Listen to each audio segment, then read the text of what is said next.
Hi everyone, I'm Jack Cunningham and welcome to the Right Now Show. Today we're down at the art festival. We love art and we hope you love art as much. We're going to take a look at some of the pieces here, some of the booths. So come on, let's go.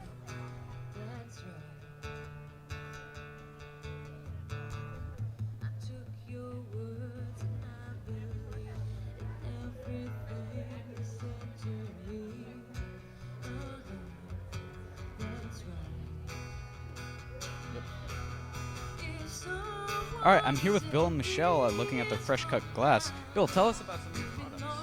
So Michelle and I are glass artists. I do blown glass, and Michelle does stained glass panels, and we have a lot of joint projects that we do together. So it's we have infusion jars, window panels, ornaments, paperweights. So people can get some of your products and put them in their windows at home, right? Yeah, the panels are most often put in a window.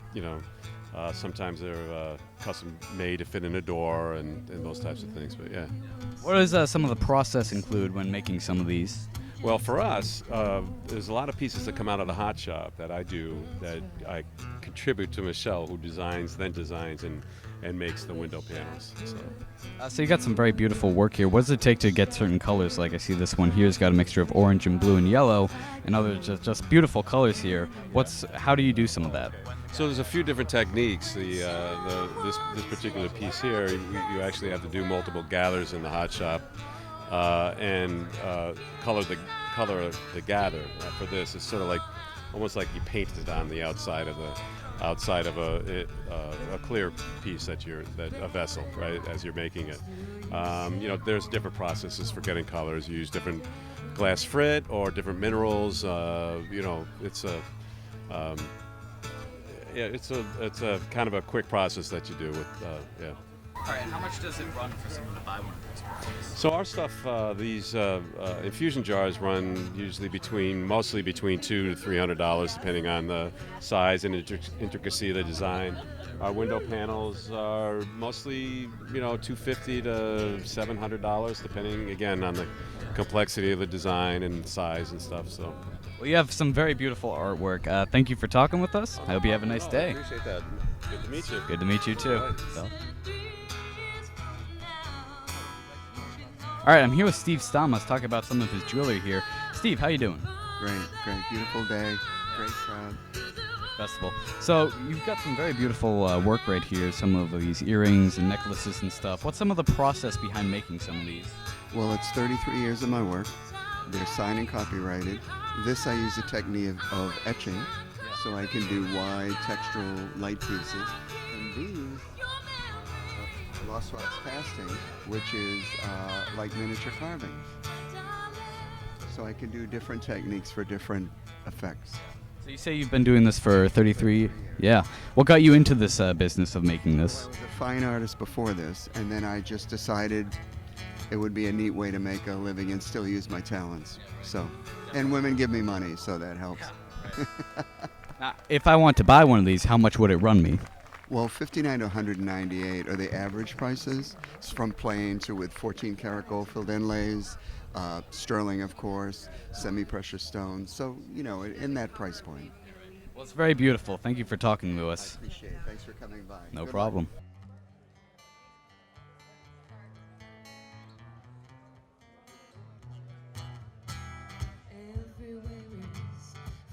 So we're looking at some wooden products here, very interesting stuff.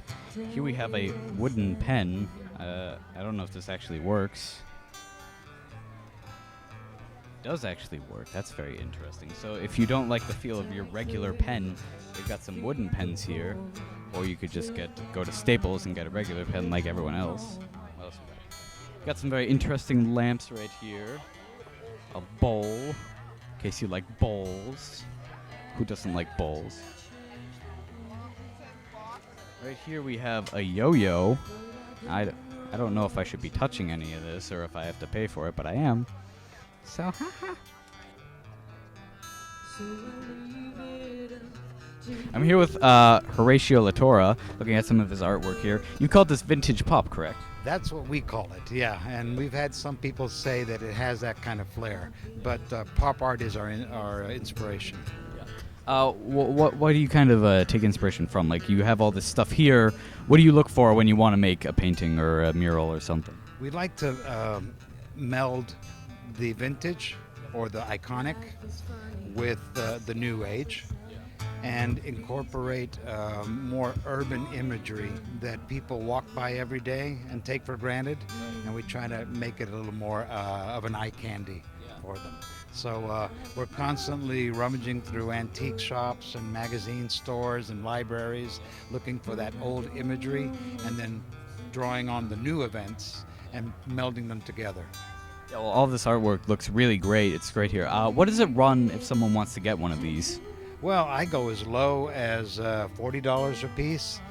Sometimes I'll make large studies and sell them for the same amount. Or we go to the extreme, which is our high art, and those go for $1,600, $2,500. Yeah, but we tour around the country doing high art shows. And we just came from Pittsburgh and Columbus, and next week we're off to Des Moines. So that's pretty Really great artwork here. It was a pleasure talking to you. Thank you very much. Thank you. Pleasure. This is some artwork of some inanimate objects. Potato, fruit, stacked rocks. Yeah, I can see the inspiration behind all this. This person likes things that don't talk back. All right, I'm here with Sarah Hannon, the executive director. So Sarah, it's a wonderful day so far. Tell us a bit about the art festival and how you set it up and such. We set up on Thursday. We hang all the art in the tent. This year we had an auxiliary tent with a featured photographer, Ron Pownell. And now we're featuring the work of Roz Farbush, who is a beloved artist here in Cohasset and also Hull. And how do people get their art into the festival? What's the process behind that? They bring it in May. We say bring in your art Mother's Day for Father's Day weekend. So we jury it in May, and then we store it at the Art Center until it's time to come in the Thursday before festival starts. And we see a lot of booths here selling stuff of art people made. How does that work? Do they just call you and set up, or what's the deal? They apply in December and January. The deadline is February 1st or so. They upload their images to a website, and the jury meets mid-February and selects the work. We have a lot of jeweler applications, and so that's a very competitive category. We like to see new stuff. We like the returning vendors, but we like new stuff too. So if people want to take a shot at it, they should. We see donation drives everywhere. Where do most of the donations go towards? They go to our outreach programs, which is our Artists in Residence program that brings in 1,400 children a year, 3rd, 4th, and 5th graders. And we also have an Art Star program where we bring in high schoolers to do murals on the back of our building. So we're running out of building a little bit, but we're going to maybe use the front of the building to continue. All right, nice. Is there anything else we should know about the festival? We're very grateful for the weather. That's a big worry in the spring when festivals coming around. But it's just a wonderful community activity where the Congregational Church supplies strawberry shortcakes, and the lobster rolls are not here this year, but next year they'll be back. And of course we have sponsors, Image Resolutions in Norwell and Workin' Gear, and a lot of people who help us fund this event. So we're very grateful for that. Thank you very much, Sarah. We're going to take a look at some art now. Okay. Thank you. Very interesting image right here. We see a very inspirational piece. We've got the mom in the background, the 2 boys jumping overboard to save their friend here who's bleeding mustard as the shark comes in to Liz Boston is the name of the shark, apparently, and she's swallowing him whole. The dad's like, "Get back in the boat, you silly." And this guy is trying to row, but the shark's in the way, so he has to pause a bit and just look onward.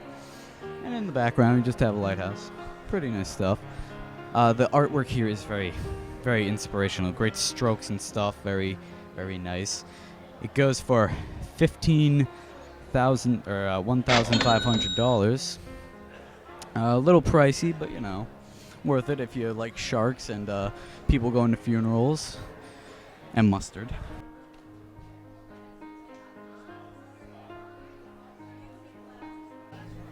This is a classic sad clown piece right here. The meaning behind it. It shows that, life is funny, but deep down it's all very sad and stuff.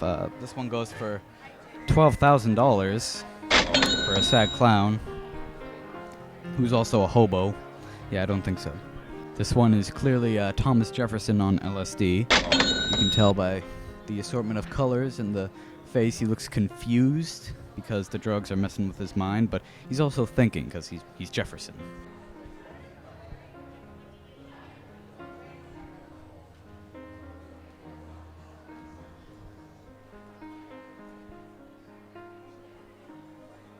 Well, you can't beat this one.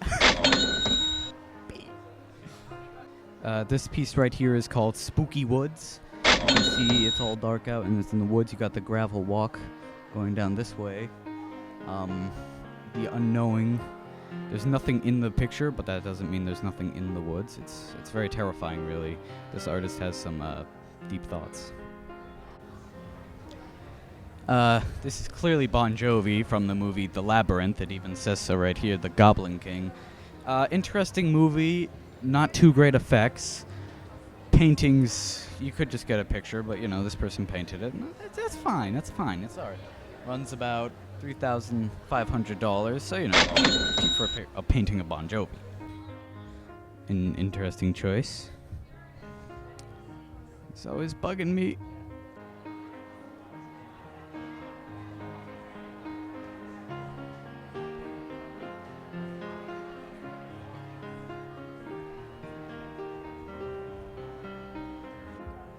All right, I'm here with Owen. He's the second prize winner of his artwork here in the tent for the youths. So, Owen, tell us a bit about your art.